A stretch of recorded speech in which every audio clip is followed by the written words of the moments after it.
Welcome to the Good Reading Magazine podcast. Good Reading is a monthly magazine dedicated to books and reading and aims to help readers discover their next favourite book. You can find out more about the books discussed on today's podcast at goodreadingmagazine.com.au.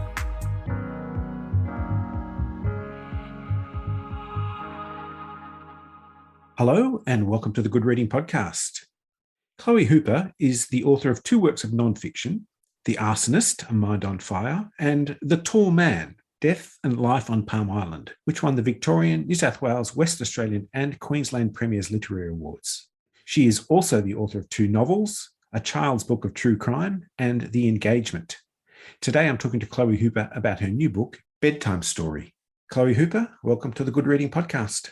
Thank you so much for having me. I've always thought of bedtime stories as a way to induce peaceful sleep and pleasant dreams, a gentle departure from the day into the night. But you were on a quest to find something else. What were you looking for in bedtime stories? I found myself in 2018 with a 6-year-old and a 3-year-old and a partner who had just been diagnosed with a rare and aggressive leukemia.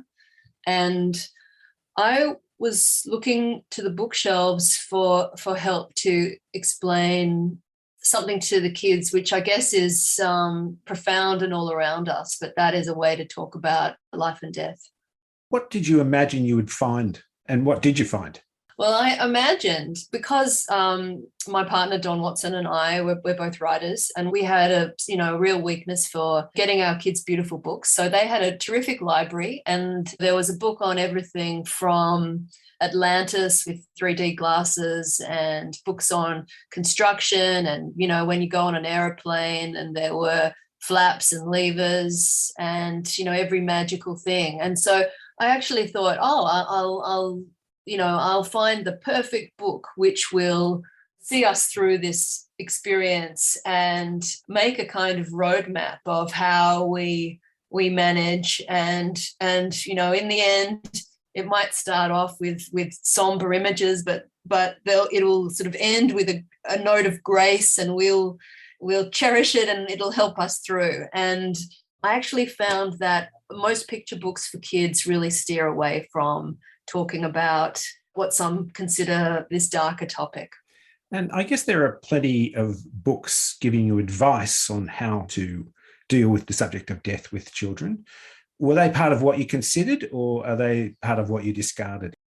I did read those books, but I also went foraging for older stories, because I thought now we have these kind of quite sanitized works, and that obviously, wasn't always the case. And the kind of peaceful story you imagine a bedtime story to be, obviously the Brothers Grimm is an example of stories which actually are full of gore and horror. And traditionally, children's stories were actually, one of the main drivers of them was fear, because they're actually ways of teaching children how to behave. So be fearful of strangers and straying off the path and keeping out of the forest at night time. Yeah, stay out of the forest. Don't go and pick the wildflowers that the wolf suggested. I sort of wanted to find what other sort of wisdom there was, but I had a strong sense from the beginning that storytelling was a way to get through the experience. There's a little quote you've got in the book there: fairy tale deaths in the modern editions are so benign they don't bother you at all.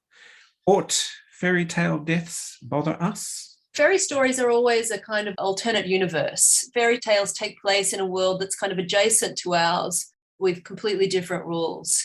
And there are some absolutely macabre murders that take place, a stepmother killing her stepson and turning him into a sausage, and, that she then feeds to her husband in the juniper tree. I think it's funny, actually, because we always found that the kids preferred it when the stories were a little bit gorier. They didn't want the three little pigs to all survive. They wanted the wolf to they wanted the bacon, not just this kind of like smooth thing where everyone's happy in the end. Well, bacon does have an intoxicating smell. You take time to delve in the lives of authors of classic fairy tales, the Brothers Grimm, as you've mentioned, but Hans Christian Andersen, Frances Hodgson Burnett, Mary Lennox, there's a whole list of them, Kenneth Grahame, all of whom experienced difficult childhoods and lives that we might these days label traumatic. What did that research reveal to you? Also, Tolkien, C.S. Lewis, Roald Dahl, Philip Pullman.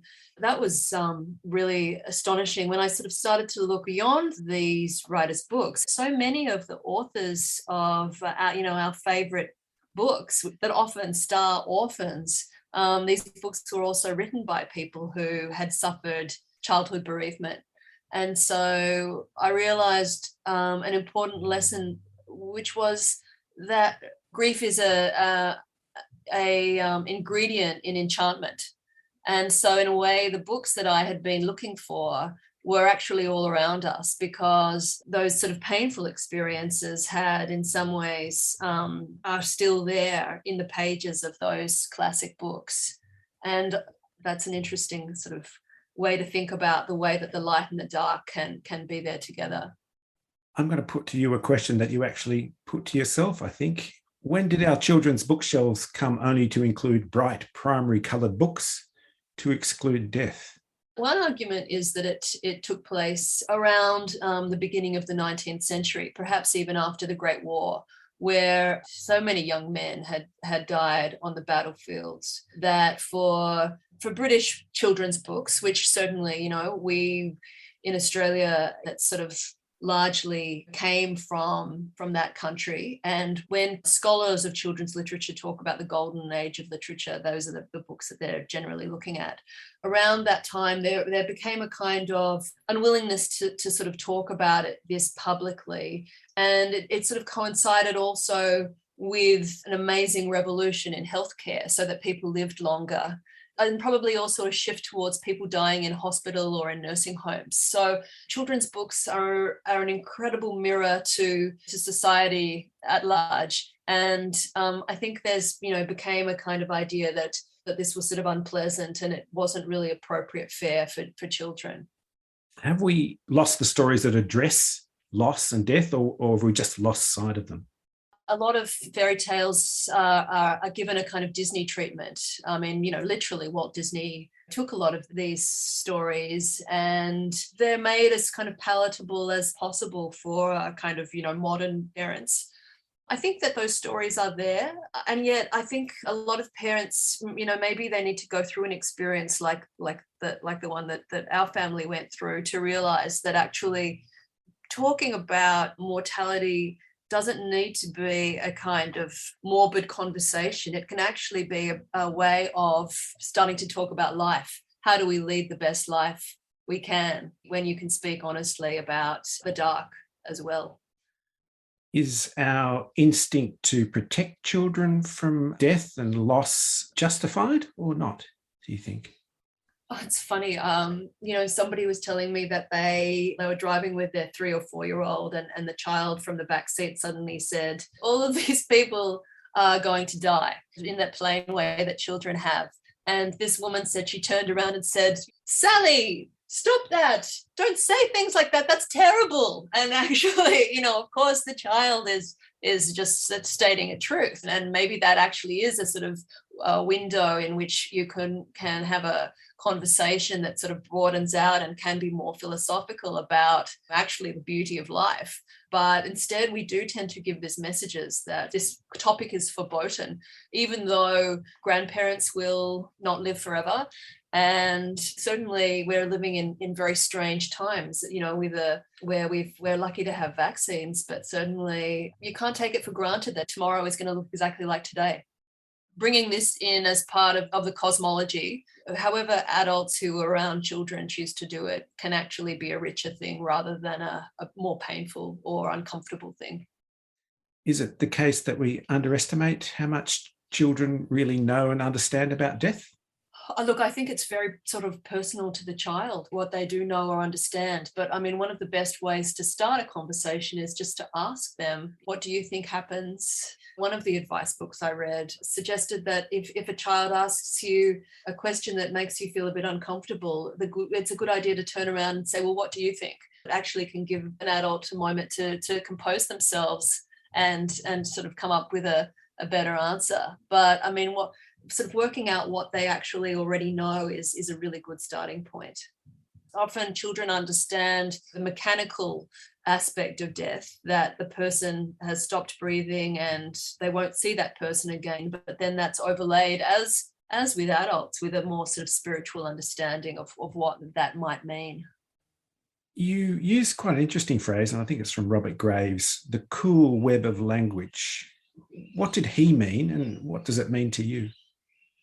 He was talking about the way that adults can use language to distance themselves from an experience.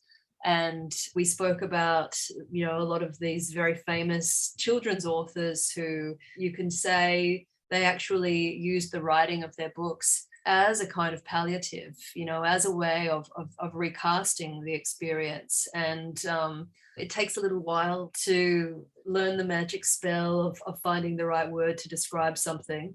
So, I mean, stories are helpful to providing language to help navigate an experience. Was that the case for you? Were you looking for that cool web that could explain your circumstances to your children through the writing of this book?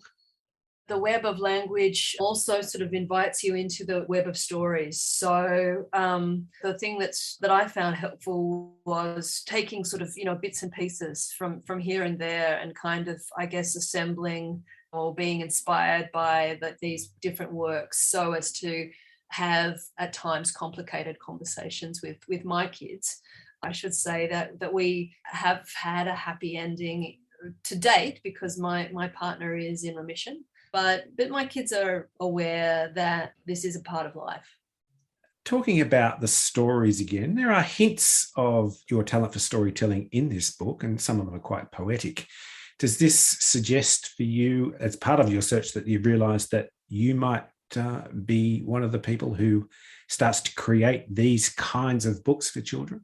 Look, I mean, I have such admiration for those who make books for children, and I mean there's such an art in doing it. I don't flatter myself that I would be able to do it as well as they can. I'm thrilled that Anna Walker, who a lot of your listeners will know through her books Florette and Mr. Huff, and some of her collaborations with Janie Godwin, has illustrated this book. And obviously they're not the usual kinds of things that people would know of Anna's work, but I guess in a way the book itself is the book I wanted to find, or a book that helped me through it. I mean, writing this helped me understand what we were going through, and I hope it can do that for some other people. That just reminds me of something you mentioned a minute ago, that writing was the common palliative, and that seems to have been the case for you. And it also makes me ask, was there an emotional cost or perhaps an emotional credit earned to writing this book?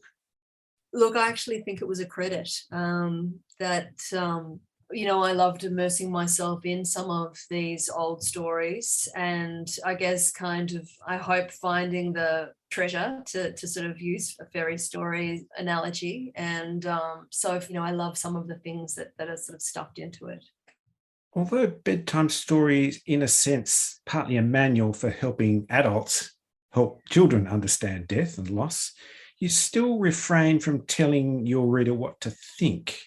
But what would you like your readers to take from Bedtime Story? When Don was first diagnosed, both of us had this idea of not talking to the children about what had happened. And, we were trying to protect them. And I now think that the atmosphere in our house changed in ways which the children probably couldn't articulate. Again, this idea of the cool web. And it was very tense in our house and strange and stressful. And the moment, I realized, no, it's actually, there's something sort of disrespectful about not sharing with them what's going on. Not too much information, but some. Once we sort of realized that my kind of phobia about talking about this wasn't helping them, and that you can't keep everything in a sort of bright saccharine palette, and life isn't like that anyway, I then could find ways to, I hope, talk to them about the beauty in life despite what we were going through. And I hope other people can, if they find themselves in this situation, and mortality is a fact of life, so a lot of people will, that this is helpful for them. I think readers will be pleased to know that the story does have a happy ending. And Chloe Hooper, thank you for joining me on the Good Reading Podcast. Thanks so much for having me. I've been talking to Chloe Hooper about her latest book, Bedtime Story. It's published by Simon & Schuster, and you can find it at goodreadingmagazine.com.au. My name's Greg Dobbs, and thanks for listening. Subscribe to Good Reading print and online magazine at goodreadingmagazine.com.au.